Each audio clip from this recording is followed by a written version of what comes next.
Yo guys, how's it going? Robert Warshak here, and we've got more exclusive Demon Hunter cards to cover. They mentioned, I believe, they're doing like 10 through the basic set and 20 through a free initiate set. So 30 cards, I believe, in total is what they've said so far. We covered, I think, roughly about 10 to 15 in our first video, and now we're going to be covering all up until this point, the ones that they have shown us since yesterday and today. First going to be the mana burn. So 1 mana, your opponent has 2 fewer mana crystals. We haven't really seen anything like this before. We've seen stuff that destroys your own mana crystals, but we've had no cards that actually disrupts your opponent's mana crystals. So I think this is a really powerful card. As we've seen, this Demon Hunter deck slash class is going to be a more aggressive style, tempo oriented kind of build. So cards like this, you know, let's say we're playing against a mage. We're going on turn 6, turn 7. We can expect maybe blizzards. We expect flame strikes, you know, some sort of AoE clear that our opponent's going to use to kill our minions. We can go ahead, use 1 mana, which is very, very cheap, and mana burn 2 mana crystals, so he can't use the card that would allow him to, you know, clear the board and get rid of the minions that we've played, which is going to be one of the main focuses of this deck, is play a bunch of decently sized minions, play a bunch of weapons. So mana burn, in my opinion, is going. This is a very good card. Obviously, as the game progresses towards the later stages, the card becomes not as good, because when your opponent has 10 mana crystals and you get rid of 2 of them, you know, 8 or 9 mana crystals is still more than enough to play most cards. So this sort of the fewer mana crystals your opponent has, the bigger impact this has, basically, is what I'm saying. Moving to the next one, we have the Eyebeam. For those of you who play WoW, this is one of the most, a very fun ability to use if you play Demon Hunter in actual WoW, but it also is a pretty good card. It's a 3 mana lifesteal, deal 3 damage to a minion. Outcast, this card costs 0. And remember, outcast triggers if it's the left or right most card in your hand. So if this is a top deck, it's a 0 mana top deck, or if it's been sitting in your hand a while and it migrates its way to the left, that's also an option there. So really good card. Lifesteal is insane. We've seen quite a few other cards have lifesteal as well. And, you know, a 2 to 3 mana deal certain damage to a minion is cards that we've also seen in the first video that we did of this, which I'll also put in the description. So solid card. I like, you know, matches up with what they've done so far. And remember, it only does damage to a minion, not to face. If it went to face, this card would be like absolutely fucking insane. So I'm glad it's just a minion. Moving to the Warblades, we've got a 3 mana 2/3 lifesteal weapon. Again, we've got more lifesteal stuff. This is kind of just the reverse of Fiery War Axe, but it's better because it has lifesteal. This is also very similar to the Shaman weapon, which is a 2 mana, you know, overload 1/2/3 weapon. Is it the best thing we've seen? Not really, but it's a 3 mana deal 6, heal 6, which is good. And to Blur, 0 mana, your hero can't take damage this turn. So this kind of lines up. Oh, remember guys, this is not like play 0 mana. It's not a timeout, right? This doesn't persist through the following turn. This is just the turn you use it, which means you normally use your face and attack stuff. So we had that weapon that could, you know, when it kills something, it kills the minions besides it. It also has the weapon that when you attack it and you kill something, you can attack again. So this kind of makes it so you don't take that sort of damage, which if you're killing, you know, 2, 3, 4 minions in a single turn with a weapon, you're taking upwards of, you know, 5 to 15 damage, depending on how big they are. And Blur makes it so you don't really take that damage. Or if you use any sort of abilities that would make you take damage as well, your hero's immune. So I personally don't like this card. I mean, it's kind of like you have to have the combo to use it with, and it has to line up perfectly, and then you just don't take the damage. So if it, like, when this card lines up, it'll be really good, but this doesn't really help you in your sort of like what this deck is trying to accomplish, or this class is trying to accomplish. So this deck's going to be aggressive, it's going to be tempo oriented, and this is more of like a control-y card, right? This is like reducing the amount of damage you're taking in a single turn, allowing you to have more life, which is more of a control-esque thing to do. So if control Demon Hunter is a thing, then this card will be, I think, decent, but in the normal oriented like tempo builds, faster builds, I don't think this card is going to be played.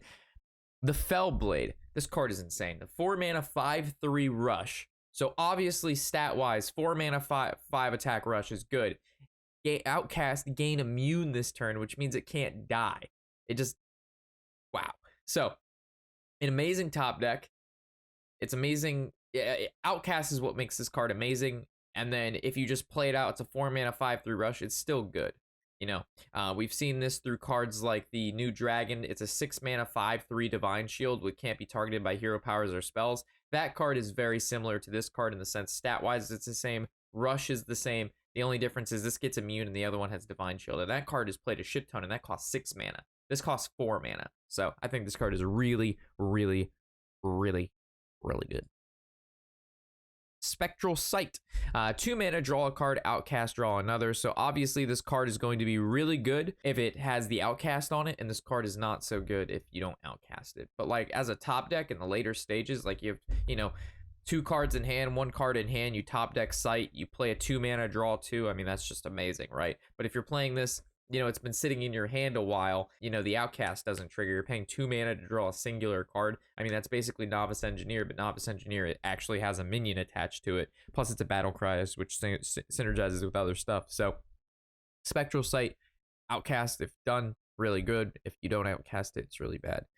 We have the Furious Felfin, the 2 mana 3/2 Murloc. So stat wise, this little guy is pretty strong. Battle cry, if your hero power gained attack this turn, gain +1 attack and rush. This is actually a really good Murloc. Like, this is just a good card. I don't even think you need to play this in a Murloc deck, right? Because if you have 3 mana and you play this on 3 and you hero power with the Demon Hunter, this turns into a 2 mana 4/2 rush. It can attack and your hero can attack because you've used your hero power on yourself. So this card is insane. This is actually like a 2 mana Murloc that you don't play. You don't even need to play this in a Murloc deck. You can just play this guy out. This guy is a really, really good card. Pit Commandor, big demon. Ooh, this guy's thick. 9 mana 7/9 demon taunt. At the end of your turn, summon a demon from your deck. So this is a pretty hefty guy right here. This is a very expensive demon. Stat wise, it's really for 9 mana. They're big stats, but this isn't like anything crazy. The taunt is decent. So I think this is going to be one of those demons that is really good when randomly generated, but I don't think this will actually be like a main deck card at all. I think it's too slow. A lot of the demons aren't really that big. I mean, you do have some large demons like other pit commanders and stuff, right? But like, I don't think this is going to be a main deck card. I think this is like one of those, it's a really good randomly generated card. It's really good if it comes off of like you conjures calling into something, you hit this, you happen to run demons in your deck, you pull them out for free. But this is it's a good randomly generated card. It's not a card you're going to main deck. Metamorphosis, 5 mana legendary, swap your hero power to deal 5 damage. After 2 uses, swap it back. For 5 mana, swap your hero power. So does your hero power, like when it does 5, does it change it so it still costs 1 mana? So it's a 1 mana deal 5 to whatever you want, or is it going to cost 0 mana? Like you just hero power, you can just use it, and then you've used it for that turn, you can use it again the following turn. Because if it still costs mana and you play this on turn 5, you can't actually activate the deal 5 immediately, right? So it's going to take till turn 6 to actually activate this because you pay the 5 and then you pay the 1. So 5 mana, deal 10 though, over 2 turns. So it's kind of like technically a discounted Pyroblast if you have the time. And with this deck being a more aggressive style deck, I mean, I think this card is pretty good. I mean, granted, you only can play one of them in your deck because it's a legendary card. This card has to be really good.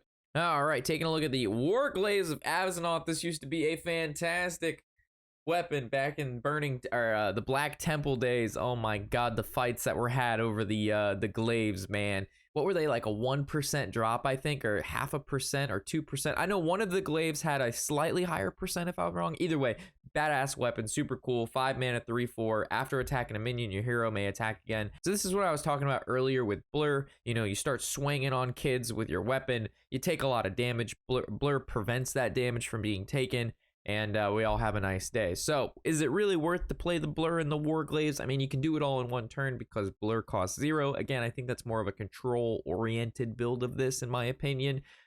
But this in itself, I think, is a pretty solid weapon.